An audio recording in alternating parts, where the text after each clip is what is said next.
Welcome to our podcast, Doing It Right. This podcast reveals authentic stories from successful leaders doing it right. It's about their journey to become a leader, their choices, motivations, and lessons. In essence, how they built successful personal brands. Your host is Valerie Sokolosky, author of 8 leadership books and nationally known as an authority on executive presence and personal branding. Let's get started. Here's Valerie.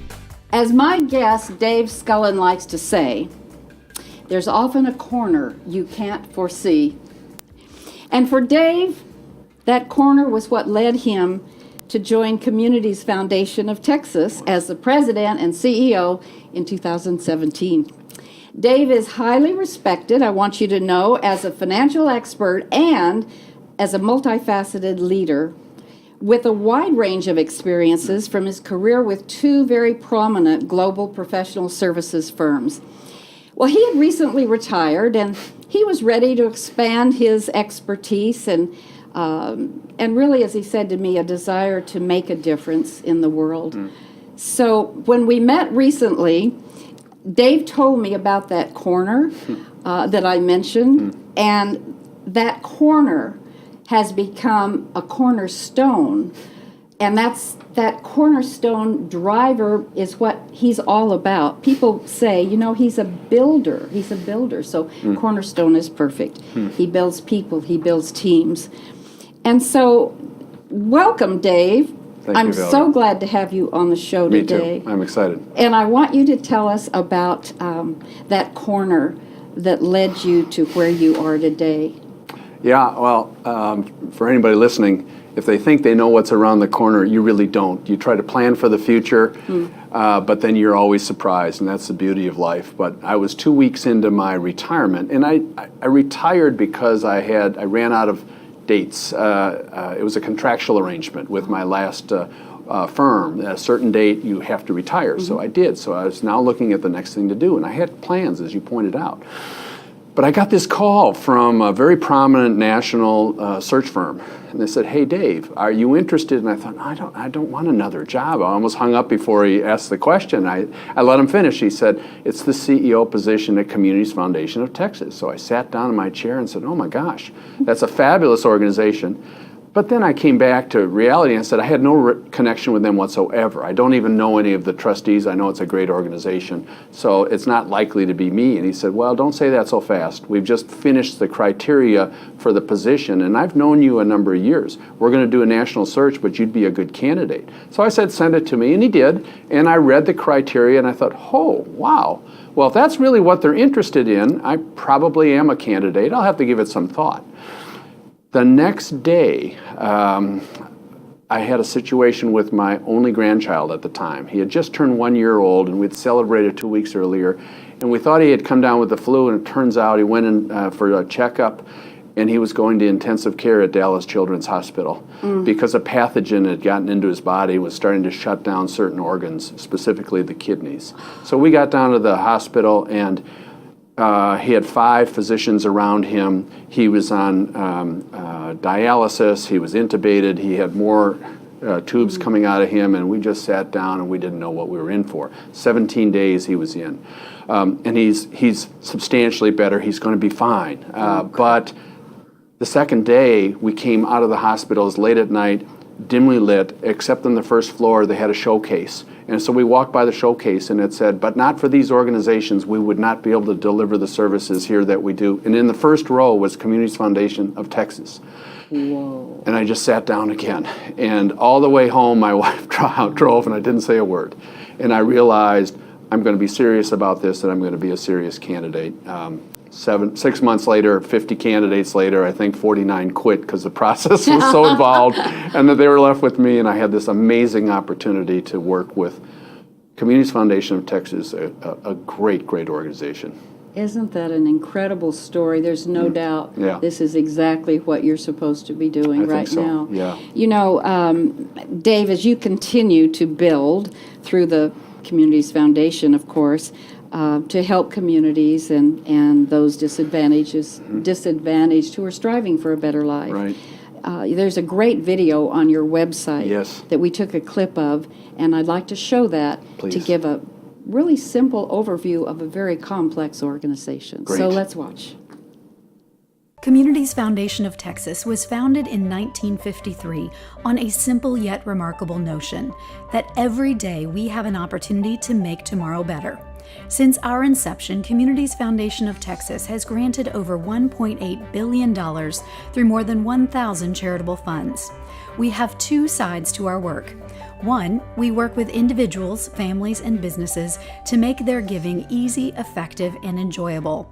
And two, we lead key programs that make a lasting impact here locally, across the state, and beyond. So Dave, this is a tremendous pool of resources that you have. Now that you're really ingrained in this, what do you do every day? I'll just tell you, I jump out of bed, I'll tell you that. And when I park at CFT, I take the stairs two at a time. That's how I feel about the work that we do. Because I know we're making a difference. I know I'm working with 100 great people that are all aligned around the same purpose, and we're anxious to get at it. How many people would love to really want to jump 2 steps at a time? I don't know. I've always had energy, and my work has given me energy. So I had a long, challenging career, a lot of travel, and many are, when they're done, they're done. And at some point in their career, some lose their connection to what they're doing, and their passion starts to seep. Mine never did. My work gave me passion, and certainly this work gives me passion and energy. And it shows. I mean, the cameras are picking it up. You're just beaming, and that says it all. You know, I found some recent research that about generosity and about giving, and this is research from Nature Communications, and there is actual now statistical information that says when you are a consistent, generous giver, and it isn't about how much, it's just the sense of, well, I want to give. When you're a consistent, generous giver, it actually has ramifications for you long-term in your well-being, in your health, and in your life. You live longer and you're happier. That's a fact. We've experienced that. I've experienced a dimension of that myself. Through my 40 years in the business community, I did a number of things that were supporting nonprofits and civic ventures. I was on a couple of chambers of commerce. I supported a number of different nonprofits, and that was meaningful work to me. But it was really scratching the surface. My biggest priority was other things, and so now having the opportunity to get myself consumed in this ecosystem of philanthropy and be close to the nonprofits that are delivering the services. It has added richness to my life and has opened up apertures that were open, but only, I made a window into a door. And I would encourage anybody who's listening that just touches on the front of helping others and does it as a side dimension to the rest of their life, to look for ways to open that aperture. It just adds value to your life. Well, that you have a good point, because in the workplace we do give because our organization says we are supporting this nonprofit and that, and so you will get involved and you will do a committee work and so forth. But I love that analogy of opening it into a door, and I'm certainly doing it, and you're right, it does make a difference. When you think about the simplicity of the two things that the organization really does, just make it real simple. The two things are? Well, we support donors that love their community and they want to make a difference. And so we help them. We're donor-focused and donor-centric. We want to help them on one end. So we have a lot of our efforts towards building that spirit of giving and helping families do what they want and teaching their children what philanthropy means and so forth. That's one dimension. The other dimension is we're supporting the nonprofits in the community, either through fundraising. North Texas Giving Day is the most successful giving day nationally. It and that's is. here in North Texas. Right. And we have multiple other programs where we're directly involved in delivering services. We're very involved in education. We're very involved in helping the economically disadvantaged families stay above the poverty line. We're involved in shedding light on what the issues really are in southern Dallas and informing the community kind of what the extent of the challenges are and maybe highlighting some opportunities for solution. So one end, helping donors, the other end is being relevant directly in the community with the nonprofits. That's very simple. So harder to do than you think. Right, I know. I know. I researched all of this, and I took the tour, and I've learned so much. Yeah. Is there a story that you have in the 2 years you've been there, Dave, that's more personal to you? In other words, the organization is doing all these things, but what about you? Is there something? There's a lot of stories, but the one that's most vivid in my mind. Over a year ago, we are all aware of Hurricane Harvey and what it did to the Gulf Coast in Texas and in other nearby states. And the education leaders, when that happened, they went back to the Katrina experience. You know that so many students, the ones that are economically disadvantaged, they had bought their books for school and they had gotten clothes for school and they started going to school and all that was wiped out. And they didn't have any more economic resources. And many of them dropped out of school. And then think about the implications of that for the rest of their life, not getting the education they need. Just the societal impact, the personal impact is enormous. And these educational leaders said, we've got to do something. And they went to our Educate Texas organization, which is statewide, focused on elevating and improving education here in Texas. That's part of CFT. They had relationships with the leaders and said, what can you do? And they came to the rest of the foundation and said, let's put together a fund. And these leaders created the money for the fund. We got $3 million over the span of about a month from different sources, national funders. And they came to us because they knew us. And so we set up this fund and we helped hundreds of students stay in school. And the personal part about it is for about 90 days, a week didn't go by where I didn't get a couple letters from students, handwritten letters. Here's what this difference made to me. And they wrote it, David Scullin, Communities Foundation of Texas. Well, it wasn't me. It was our organization was being part of this whole thing. But my name was on the check that they got, and they wrote me a personal letter. I am telling you, I've never had anything like that in my life, and it moved me. Still moves me. Well, because that's a real person to a real person. Yes. And as a kid, however old they were, they were just writing to a real person and saying thank you. That's great. So your work is pretty serious, but I think you must be a fun person to work for because I don't know if the camera can see this, but you're wearing a fun tie. What is it? What's on your tie? Well, I'm a little embarrassed, but it's it's an Eskimo standing on an igloo, and they're all individual igloos and individual. I said Eskimo. It's penguins. Excuse me. And then the back end of the tie shows them getting together. And being together and having collaboration on a larger iceberg. So there is a message to it, and it is kind of fun. And it is kind of fun. Yeah. So when you are not doing all this with the foundation, what do you do for fun?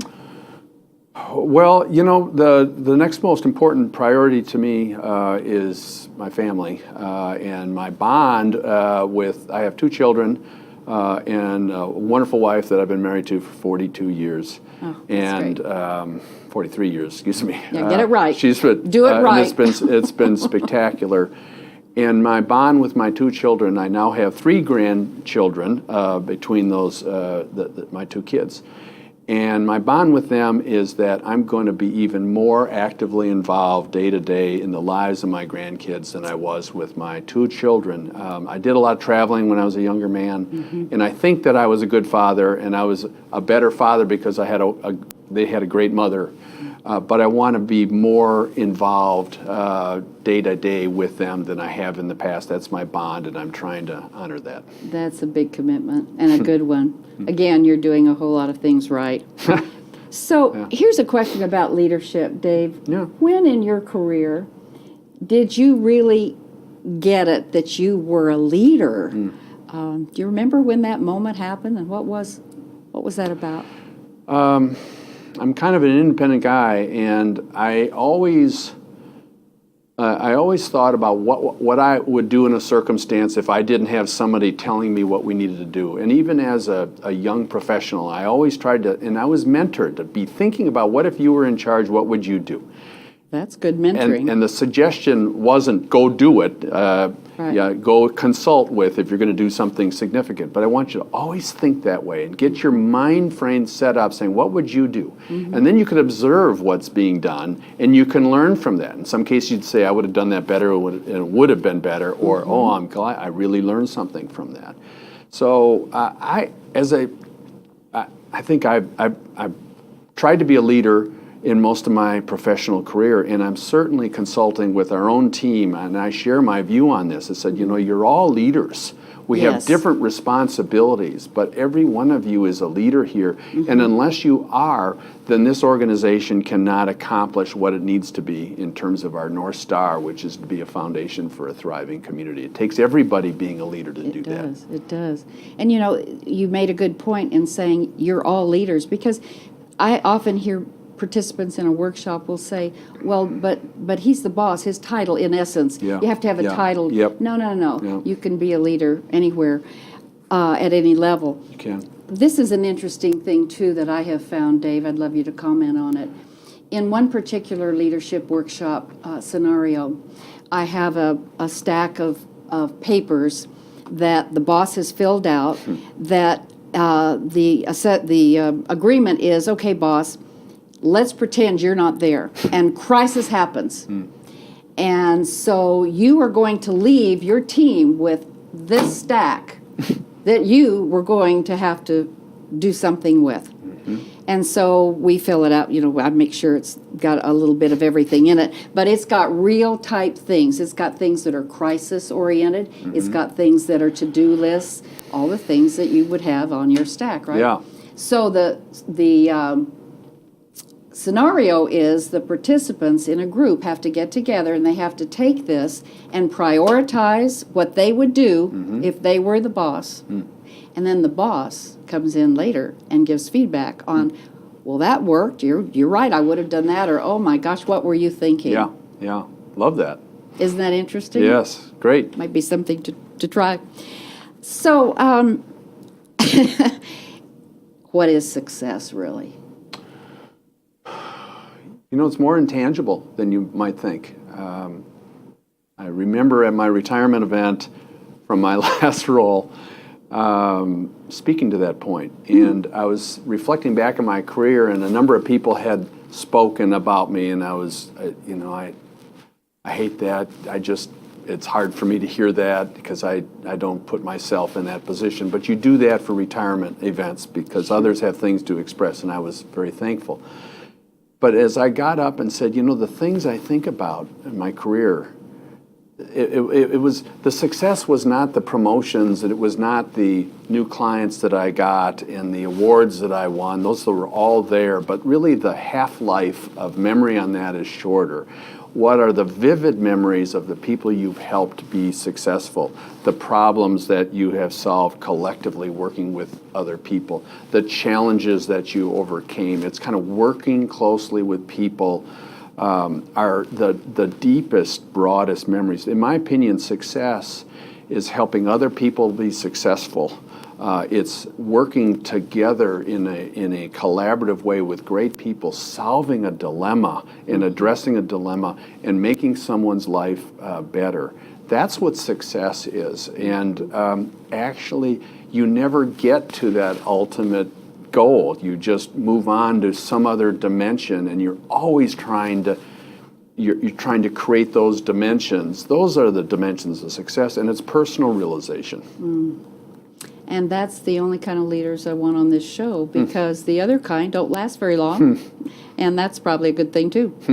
So I had asked you when we were together to leave us with some of your pearls of wisdom, that you're teachable, you're teaching, you're doing exactly what this is all about, what are teachable points of view. So leave us with as many as you want. Okay. Well, the one I think about every day is add value every day. And you can do that. Part of it is showing up. Some days you feel better than others, and I don't recommend people going to work sick. But it's adding value every day. What can you do that will add value on that day to others, to your work, to your community? And if you focus on that, put a little pressure on yourself to take that extra step to add value, that's very important.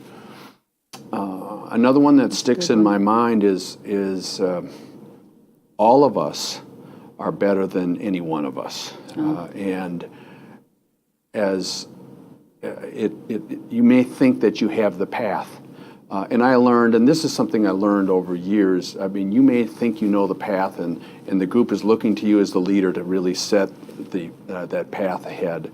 And you should resist some of that. You should be organized and structured to say, I think I know which path that we're going to go on. But get the leaders together and have them help you create it. And they'll make your ideas better than you would. They'll even change some of them, which is just fine. Then you'll realize you have people engaged around something. So all of us is always better than any one of us. And I guess the third one that I think about a lot is be open to change. We often look at change in terms of the threat, and there are threats there, but it's always also an opportunity. And if you want to achieve things that you haven't achieved before, you have to be willing to do things you haven't done before. And so just the more you can embrace that, you're so much better. The book, Who Moved My Cheese, you're so much better off moving your own cheese than reacting to somebody else moving it. That's great. You know, I was at a book review this morning, and there's a new book out, and I'm sorry I can't remember the title, but it's a big think book, and it's all about we are in such a changing world. We don't know what we don't know. Yeah. And when we don't know what we don't know, we try to find out what we don't know, and that's impossible. And so we have to be flexible. We have to be open. So in summary, you were talking about adding value every day. Yep. What if someone says, well, I don't know, what do you mean by that? Well, if we spend any time together, those questions evolve, because I always turn that back. I try to elevate personal accountability and responsibility. I ask people, I get their input before I make major decisions. I'm not afraid to make a decision, but I like hearing what people, if I have the time to make a decision, I'll usually poke around a little bit. If we're setting goals, I want an individual to set their own goals, and then I can give input to those goals. They usually set them higher. So I want to set that personal leadership and that independence, so that if I have someone that constantly thinks in the terms of what adds value or what do you want me to do today, that's somebody that's probably not going to be a leader in my organization. Interesting. Yeah. I hope people are listening. We got to figure it out ourselves. we There's really always do. value to give. Always. Sometimes it's just helping somebody else. That adds a huge amount of value. Incidentally, I mentioned earlier, we put on North Texas Giving Day. Last year we raised over $48 million. Last year, a few months ago. And if you saw our organization, we have 10 people that are full-time focused on North Texas Giving Day. And then we have the rest of the organization that as the day gets closer, we all get more and more involved. I bet. And they help towards that. And when the year is done and we do the evaluations, there's not a lot on their list for those. The other 90, I made this happen. But they are crucial to it. We could never put that on and bring scale to it without everybody pitching in. They added value because they see that it's part of our North Star. Having the vision, that's what you're all They about. have it. That's great. And then you talked about consistently, well, earlier you said something about consistently care for others, which you're doing every day. The piece about the personal accountability and taking it on yourself. It's just interesting. One of the often questions that I will get as a consultant is the boss will say, how can I hold my people accountable? That seems like such a silly question, but it is out there. And then, do you have a comment on that? I'd love to hear. No, well, it's not very productive. You're really asking the wrong question at the wrong time. Right. You have evidently not gotten your team engaged around the organization's goal and strategy and where you're headed and what needs to be done. If you've done all of those things, we'll all have some degree of accountability for what the organization is achieving. Sure. And by the way, they've set individual goals, and we can always go back to those goals. Those goals need to tie into what we're trying to do. If you take the time, you can get it all synced up. And if you do, it is incredibly powerful. And it takes the leader that knows how to get it all synced up, Dave. So you're very humble, but it starts at the top. And then the last one about handling change, of course, we have to do that. No one loves change but a wet baby, if you heard that. This has been fascinating because I did take the tour. Carol was so gracious in showing me. I mean, it's a huge building with all these 100 people, is it, that are working together? Yeah, not all 100 are in that building. We have a few people in the Rio Grande Valley where we're running a collective impact organization like Commit runs here in Dallas. We're doing it in the Rio Grande Valley. We have an advocacy group that's focused, and they're based in Austin, but maybe 90 of the 100 are there. And about half of our people, that group works in about half of the building. The other half of the building we use to build our spirit of collaboration with nonprofits, and they use it. We have 22,000 people came through our building last year for various meetings and convenings, and that's what we do. Nice place to have meetings. It's a great place to have meetings. Well, and the thing that I noticed on the tour is what you're just doing, and that is I'd walk by, and no one was really, we didn't take time to say that this is Valerie, but they would look up, and every single person smiled. Now, that says a whole lot. It does say a lot. I'm proud of that. You should be. Yeah. So if listeners want to know more about this, where should they go to see your brand new site, right? We have a new website, yes. Okay. It's www.cftexas.org. Love to have your feedback on our site. Go into it. The film that your listeners saw, just heard a few moments ago, is on that site. You can hear the whole film. I think we shortened it for this cast. And you'll see some of the photos of our people and our mission and what we're trying to do. And if you're in this community and you want to say, I want to have more impact, but I'm not sure what to do. And we hear that constantly. Yes. That's what we do. We can help with that. We don't want to sell anything to anybody. All we want is to help them open up the aperture of what's in their heart and help them connect that to their mind. Come and join us. We've got 1,000 accounts. You don't have to be a zillionaire. You'd be very surprised, and we support everybody. And it's a long game. Over time, the more we connect people to this community and how they can be helpful, we add value to their lives, they help their community. What's not to like about that picture? Not much. Dave, thank you for doing so much right. Thank you. Absolutely. You're very kind. And I want everyone to come back next week when we'll have another fabulous leader talking about their stories and what they're up to. So until then, do it right. Thanks for listening. To receive Valerie's voice, free monthly leadership tips, and to learn more about her leadership programs and coaching, visit her website, valerieandcompany.com. Next week, we'll be here again to inspire, engage, and equip you with teachable points of view from successful leaders who have been doing it right. Until then, lead authentically.